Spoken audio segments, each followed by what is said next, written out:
20 20 20 20 20 20 10 10 20 20 20 20 20 ಎಷ್ಟಾಯಿತು?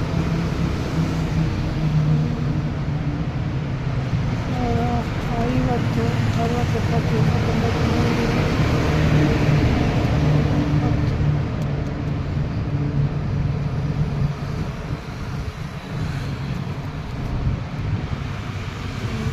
120